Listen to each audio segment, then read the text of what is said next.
ചെയ്യുമ്പോൾ ഒരു 15 കിലോ കുറയാൻ സാധ്യതയുണ്ട്. കാരണം ഒരു ശ്വാസത്തിൽ ഇവിടെ ആ ഡയലോഗ് പറയാൻ പറഞ്ഞതുപോലെ സത്യമായിരുന്നു. ഒരു 10-15 കിലോ കുറഞ്ഞു. പോപ്പായി ചെയ്തത് ഞാൻ, ജാക്കി ചാൻ ചെയ്തത് ഞാൻ, ലയൺ കിങ് ചെയ്തത് ഞാൻ. അപ്പം ഈ കോമഡി അറിയാവുന്നവർക്ക് അത് ചെയ്യാൻ പറ്റും. ഈ വൈരാഗാന്ധി ചോദിച്ചു, ഇത് ഗോപാലകൃഷ്ണനാണ്. ഏത് ഗോപാലകൃഷ്ണൻ? ഡയറക്ഷൻ പഠിക്കാൻ വേണ്ടിയിരിക്കുകയാണ്. മര്യാദയ്ക്ക് അവിടെ ഇരിക്കാൻ പറ്റണം കേട്ടോ. ചിരഞ്ജീവി, വിഷ്ണുവർദ്ധൻ, ശങ്കർ നാഗ്, അനന്തനാഗ്, പിന്നെ ഗിരീഷ് കർണാട്. ചിരഞ്ജീവിയെ പറ്റി ഓർക്കുമ്പോഴേ ഞാൻ ഈ ഹീറോ ഒരുപാട് തവണ കണ്ടതാണ്. ഈ ചിരഞ്ജീവിയുടെ ചില മാനരസങ്ങൾ ഹ്യൂമറായിട്ട് സാർ അവതരിപ്പിച്ചിട്ടുണ്ട്. ഈ ചിരഞ്ജീവിക്ക് അങ്ങനെയല്ല പെർഫോം പുള്ളി ചെയ്യുന്നത്, പക്ഷേ ഡബിങ്ങിലൂടെ ഞാൻ അതെങ്ങനെയാണ് കൊണ്ട് അതിന്റെ പിന്നെ അല്ല, അതൊരു ആ ഒരു ടൈമിൽ നമുക്ക് പറഞ്ഞു തരുന്നതാണ്. ഈ ഹീറോയിക്ഷൻ മങ്കമ്പു ഗോപാലകൃഷ്ണൻ സാറാണ് അതിൻ്റെ റൈറ്ററായിരുന്നു. അപ്പോൾ അദ്ദേഹം പറഞ്ഞു, ഹരി അതൊരു കോമഡി ടൈപ്പിൽ, എനിക്ക് ബേസിക്കലി ഞാനൊരു കോമഡി ചെയ്യുന്ന ആളാണ്, അതെനിക്ക് വലിയ സഹായമാണ്. കോളേജിൽ പഠിക്കുമ്പോഴും സ്കൂളിൽ പഠിക്കുമ്പോഴും ഹ്യൂമർ ഞാൻ ചെയ്യുന്ന ആളാണ്. ഇപ്പോഴും ഞാൻ ഹ്യൂമറാണ്. അതിന് ഞാൻ ഇതിൻ്റെ കാര്യം കഴിഞ്ഞിട്ട് ഞാൻ പറയാം. അപ്പോൾ അങ്ങനെ വന്നപ്പോൾ ആ ടൈപ്പിൽ പ്രസൻറ്റ് ചെയ്താൽ മതി എന്ന് പറഞ്ഞു. അങ്ങനെയാണ് ചിരഞ്ജീവിക്ക് ഞാൻ ആ ക്യാരക്ടർ ചെയ്തത്. അതിനകത്ത് എന്നെ ബ്രഹ്മാനന്ദൻ ഞാൻ ചെയ്തിട്ടുണ്ട്. ഹീറോ കൂടാതെ അതിനകത്ത് കോമഡിയനും ചെയ്തിരിക്കുന്നത് ഞാൻ തന്നെ, വോയിസ് മാറ്റി ചെയ്തിട്ടുണ്ട്. അത് പലരും ചെയ്തിട്ട് ശരിയായില്ല. അപ്പോൾ മങ്കമ്പു സാർ പറഞ്ഞ ഒരു കാര്യം ചെയ്യുന്ന അരി എന്തെങ്കിലും ചെയ്യൂ, അരി വോയിസ് മാറ്റിയൊക്കെ ചെയ്താൽ മതി. അങ്ങനെ ഹോൾസെയിൽ. അപ്പോൾ അങ്ങനെ വന്നു കഴിഞ്ഞപ്പോൾ എനിക്ക് കൂടുതൽ വർക്കുകൾ കിട്ടാൻ സാധ്യതയായി ഉണ്ടായി. ഒരേ പടത്തിൽ തന്നെ 5-6 പേർക്ക് സംസാരിക്കാനുള്ള അവസരം ഉണ്ടായി. 5 മാറി ചോദ്യവും ഉത്തരവും ഒക്കെ ഞാൻ ചെയ്യാൻ തുടങ്ങി. അതൊരു വലിയൊരു അച്ചീവ്മെന്റ്. അപ്പം ഞാൻ ഈ പറഞ്ഞ എനിക്ക് ഈ തെലുങ്ക് ഒരുപാട് പേര് അവസരങ്ങളിൽ ഇങ്ങനെ പോകുന്നത്. അതെ, അതിനകത്തുള്ള സംഭവങ്ങൾ ഉണ്ടായെന്ന് വെച്ചാൽ, ഞാൻ ഈ കാലഘട്ടത്തിൽ സ്കൂട്ടറായിരുന്നു എനിക്കുണ്ടായിരുന്നു, അത് കാറായി. പിന്നെ വീടില്ലായിരുന്നു, വാടകയ്ക്കായിരുന്നു. ഞാനൊരു വീട് വെച്ചു. ഇതെല്ലാം ഈ ഡബിങ്ങിൽ കൂടെയാണ്, അഭിനയിച്ചല്ല. അപ്പോൾ ഈ പൈസകളൊന്നും ഞാൻ വെറുതെ കളഞ്ഞില്ല. ഇതെല്ലാം ഞാൻ ഓരോ കാര്യങ്ങൾക്കായിട്ട് മാറ്റി വയ്ക്കുകയുണ്ടായി. എനിക്കറിയാം ഇതെന്തായാലും ഒരു കാലത്ത് നിൽക്കുമെന്നും. സിനിമയെപ്പറ്റി പഠിച്ചിട്ടുള്ളതുകൊണ്ട് എനിക്കറിയാം. അഭിനയിക്കാതായിട്ട് പോയിട്ട് എനിക്ക് അവസരങ്ങൾ കിട്ടാതെ പോവുകയും ഒക്കെ ചെയ്തതുകൊണ്ട് തീർച്ചയായും ഇത് ഒരു കാരണവശാലും ഇത് ലോങ് സ്റ്റാൻഡിങ് അല്ല. ഒരു സിനിമാ നടൻ്റെ ജീവിതം അങ്ങനെ ആയിരിക്കും, അവസാനം വരെ നിൽക്കില്ല എന്നുള്ളത് എനിക്കറിയാം. അത് മനസ്സിലാക്കിയതുകൊണ്ടാണ് ഞാൻ ഈ പൈസ സേവ് ചെയ്യാൻ തുടങ്ങിയത്. അനാവശ്യമായിട്ട് കളയുകയൊന്നും ചെയ്തില്ല. കാർ മേടിച്ച് വീട് വെച്ച് എല്ലാം കഴിഞ്ഞ് അതിനകത്ത് ഒരുപാട് അസൂയാലുക്കളും ഉണ്ടായി, മനസ്സിലായില്ലേ? അതുപോലെ മദ്രാസിൽ ഞാൻ ആദ്യമായി യൂണിയൻ ഉണ്ടാക്കിയത് ഞാൻ, മലയാളം ഡബ്ബിംഗ് ആർട്ടിസ്റ്റ് അസോസിയേഷൻ എന്ന് പറഞ്ഞു. അത് നസീർ സാറായിരുന്നു ഉദ്ഘാടനം ചെയ്തത്. അങ്ങനെ ഇതിൻ്റെ എല്ലാ കാര്യങ്ങളും ചെയ്യാൻ, ഇതിന് കൊണ്ടുവരണം എന്നുള്ള ആഗ്രഹം എനിക്കുണ്ടായിരുന്നു.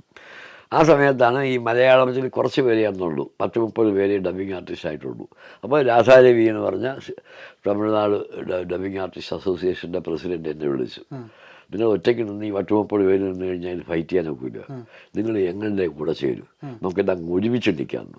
അങ്ങനെ ഞാനിതിന് ഈ മലയാളം ഡബ്ബിംഗ് ആർട്ടിസ്റ്റ് അസോസിയേഷനെ അതിലേക്ക് അഫിലിയേറ്റ് ചെയ്തു. അങ്ങനെ കുറച്ച് കാലം ഞാൻ അതിൻ്റെ വൈസ് പ്രസിഡൻ്റായിട്ടുണ്ടായിരുന്നു. അത് കഴിഞ്ഞ് തന്നെ പ്രസിഡൻ്റ് ആക്കാൻ നോക്കിയപ്പോൾ ഞാൻ ചാടി. കാരണം എല്ലാം കൂടെ നമുക്ക് ഈ ഡബ്ബിങ്ങും ഈ പ്രസിഡൻഷും എല്ലാം കൂടെ ഒരുമിച്ച് നടക്കില്ല.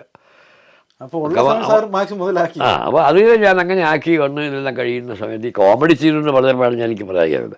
ഞാൻ കാർട്ടൂൺസ് പലതും ചെയ്തിട്ടുണ്ട്. പോപ്പായി ചെയ്തത് ഞാൻ, ജാക്കി ചാൻ ചെയ്തത് ഞാൻ, ലയൺ കിങ് ചെയ്തത് ഞാൻ. അപ്പം ഈ കോമഡി അറിയാവുന്നവർക്ക് അത് ചെയ്യാൻ പറ്റും. ഈ കാർട്ടൂൺ ശബ്ദവിന്യാസം അത് ഭയങ്കര സ്ട്രെയിനുമാണ് ഈ ചെയ്യുന്നത്. എൻ്റെ തൊണ്ടയൊക്കെ ഒരുപാട് വെച്ച് കളിച്ചിട്ടുണ്ട് ഞാൻ. ദൈവം സഹായിച്ച് അതൊന്നും പോയി കിട്ടിയില്ല എന്നുള്ളത് വലിയ ഒരു ദൈവത്തിൻ്റെ കൃപ കൊണ്ടാണ്. ഒന്നും ഞാൻ ചേർത്തില്ലാൻ വലിക്കാറുണ്ടായിരുന്നു. ഈ ഇങ്ങനെ ഐസുള്ള ഈ ഐസ്ക്രീം അങ്ങനെ ഞാൻ കഴിക്കാറില്ല, പ്രത്യേകിച്ചൊന്നുമില്ല. പിന്നെ ഈ ഓവർ സ്ട്രെയിനൊക്കെ ചെയ്യുമ്പോൾ ഞാൻ സൈഡിൽ ഗ്ലൂക്കോസ് കലക്കി വെച്ചേക്കും, കുടിക്കുന്ന ഗ്ലൂക്കോസ് കുടിക്കാറുണ്ട്. അപ്പോൾ അതൊക്കെ എനിക്ക് വലിയൊരു എനർജി കിട്ടിയിട്ടുണ്ട്. കാരണം ഒരു പടം അടവിലുവന്ന, അതായത് റെഡ് സല്യൂട്ട് എന്നൊരു പടം ചെയ്യുന്നു. ആ പടം ചെയ്യുമ്പോൾ ഇയാൾക്കാണ് ഡബ്ബീട്, മോഹൻ ബാബു. അപ്പോൾ എൻ്റെ അടുത്ത് പറഞ്ഞു, അത് ചെയ്യുമ്പോൾ ഒരു 15 കിലോ കുറയാൻ സാധ്യതയുണ്ട്, കാരണം ഒരു ശ്വാസത്തിൽ ഇവിടെ ആ ഡയലോഗ് പറയാൻ. അപ്പോൾ അതെങ്ങനെ പറയുന്നൊക്കെ ചോദിച്ചു. ഞാൻ പറയും നമുക്ക് പറഞ്ഞതുപോലെ സത്യമായിരുന്നു. ഒരു 10-15 കിലോ കുറഞ്ഞു. കാരണം അത്രയും സ്ട്രെയിനുള്ള സാധനമാണ്, അത്രയും ബ്രീത്ത് എടുത്തിട്ടേ ചെയ്യാൻ പറ്റും.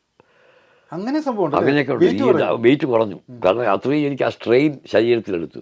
പിന്നെ ഈ കഥാപാത്രങ്ങളെല്ലാം എൻ്റെ മനസ്സിൽ കൂടെയാണ് ഓടിയിരിക്കുന്നത്. ഇതെല്ലാം എൻ്റെ മനസ്സിലുണ്ട്. ഞാൻ ചെയ്യുമ്പോൾ വെറുതെ ബ്ലാങ്കായിട്ടല്ല ചെയ്യുന്നത്, ഈ കഥാപാത്രത്തെ ഞാൻ ഉൾക്കൊള്ളും. അത് എത്ര നേരം നിങ്ങൾക്ക് ശരീരത്തിൽ അത് ഈ ഡബിങ് തീരുന്നത് തീരുന്നവരെ എൻ്റെ ശരീരത്തിൽ അതുണ്ടാകും. അപ്പോൾ ആ കഥാപാത്രങ്ങളുടെ വേദനകളും സന്തോഷങ്ങളും പിന്നെ എല്ലാം ഞാൻ എൻ്റെ മനസ്സിനകത്ത് പങ്കുവയ്ക്കും. അപ്പോൾ അതെന്നെ സ്ട്രെയിൻ ചെയ്യാൻ തുടങ്ങി, എനിക്ക് എൻ്റെ ശരീരത്തിനെ ബാധിക്കാൻ തുടങ്ങിയത്. മനസ്സിലായി? കോമഡി കുഴപ്പമില്ല, സീരിയസ് ആയിട്ട് ദുഃഖങ്ങൾ വരുമ്പോൾ എനിക്ക് ഗ്ലിസറിനും വേണ്ട, ഞാൻ കരയും. കാരണം എന്താ എനിക്കറിയില്ല, അതിൻ്റെ ആ ഒരു ദൈവം തന്നതിലായിരിക്കാം ഞാൻ കരഞ്ഞുകൊണ്ട് ഡബ് ചെയ്തിട്ടുണ്ട്. കരയുന്നതും ചിരിക്കുന്നതും, ചിരി എന്ന പല വിധത്തിലുള്ള ചിരിയുണ്ട്, സങ്കടങ്ങൾ തന്നെ ഉൾക്കൊണ്ടുകൊണ്ട് പറയുന്ന സബ്ഡ്യൂഡായിട്ട് പറയുന്ന പല കാര്യങ്ങളുമുണ്ട്. ഇതൊക്കെ എനിക്ക് പഠിക്കാനും ഇത് മറ്റുള്ള ആൾക്കാരുടെ കയ്യിൽ നിന്ന് കണ്ട് മനസ്സിലാക്കാനും സാധിച്ചു. ഈ രാവണന്റെ ചിരിയൊക്കെ വൻ ഹിറ്റ്, ഭയങ്കര ഹിറ്റാണ്. ഞാൻ ആ ഇത് ചെയ്തപ്പോൾ, രാമായണം ചെയ്തപ്പോൾ രാവണൻ്റെ ചിരിയൊക്കെ എൻ്റെ ചിരിയാണ്. അതായത് ജരാസന്ധൻ്റെ ചിരി, അതൊക്കെ പണ്ട് നാനയിൽ എഴുതിയിരുന്നു, കൃഷ്ണൻകുട്ടി എഴുതിയിരുന്നു ഇതിനെപ്പറ്റി. രാവണൻ്റെ ചിരി കേരളം മുഴുവൻ ഇലയടിക്കുന്നു എന്നൊക്കെ പറഞ്ഞ്. ആ ഒരു ചിരി ഒരു ബ്രീത്തിൽ വേണം ചെയ്യാൻ, അല്ലാതെ കട്ട് ചെയ്ത് എടുക്കാനൊക്കെ ഇല്ലത്.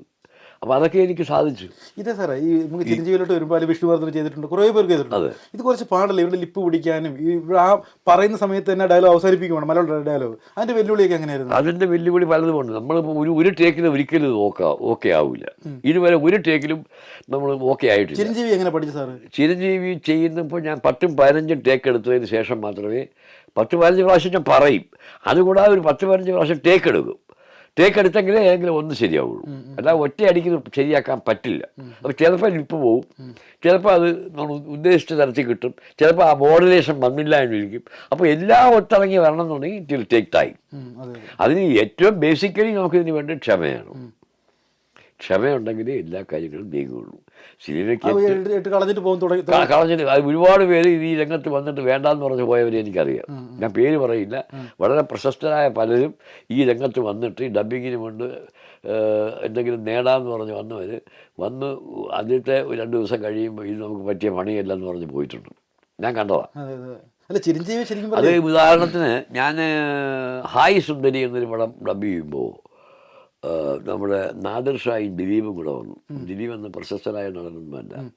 ദിലീപിനെ ഞാൻ കാണുന്ന ടഞ്ചിലയിടത്തും ചുണ്ടൻ എന്ന പടത്തിൽ ഡബ് ചെയ്തുകൊണ്ടിരിക്കുമ്പോൾ, PC ജോർജിൽ ഡബ് ചെയ്തുകൊണ്ടിരിക്കുമ്പോൾ മുണ്ടൊക്കെ എടുത്തൊരു വെളുത്ത പയ്യൻ അവിടെ കിടന്ന് ബോർഡ് ഇതാരാ, ഈ പയ്യനാരാന്ന് ചോദിച്ചു. ഇത് ഗോപാലകൃഷ്ണനാണ്. ഏത് ഗോപാലകൃഷ്ണൻ? ഡയറക്ഷൻ പഠിക്കാൻ വേണ്ടിയിരിക്കുകയാണ്, മര്യാദയ്ക്ക് അവിടെ ഇരിക്കാൻ പറയണം കേട്ടോ.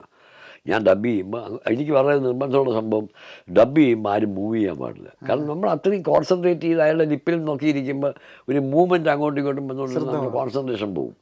ഞാൻ അത്രയും അതിനകത്ത് ആത്മാർത്ഥത കാണിക്കുന്നതാണ്. അങ്ങനെ ആ പറഞ്ഞ പയ്യനാണ് ഈ ഗോപാലകൃഷ്ണൻ. പിന്നെ ഞാൻ അറിയപ്പെടുന്നു ഇദ്ദേഹം മാറിയിട്ടുണ്ട്. പക്ഷേ ദിലീപിൽ അറിയാതെ അന്ന് ഞാൻ ഇന്ന് കമലിൻ്റെ അസിസ്റ്റൻ്റായിട്ട് വന്ന എനിക്കൊരു ഓർമ്മയുണ്ട്, ഞാൻ മറക്കില്ലത്. അതിനുശേഷം മാനത്തെ കൊട്ടാരങ്ങളുടെ പടത്തിൽ കൂടിയാണ് പുള്ളി പിന്നെ വരുന്നത് പിടിക്കുന്നത്. നല്ലൊരു നടനാണ് തീർച്ചയായിട്ടും. അത് മിമിക്രി ആർട്ടിസ്റ്റ് ആയതുകൊണ്ടായിരിക്കാം നല്ലൊരു നടൻ്റെ ഇതൊക്കെ വന്നത്. അപ്പോൾ നമ്മുടെ ഈ കൺമുമ്പിൽ പലതും നമ്മൾ വിശ്വസിക്കാൻ പറ്റാത്ത അവിശ്വസനീയമായ കാര്യങ്ങൾ നടന്നിട്ടുണ്ട്.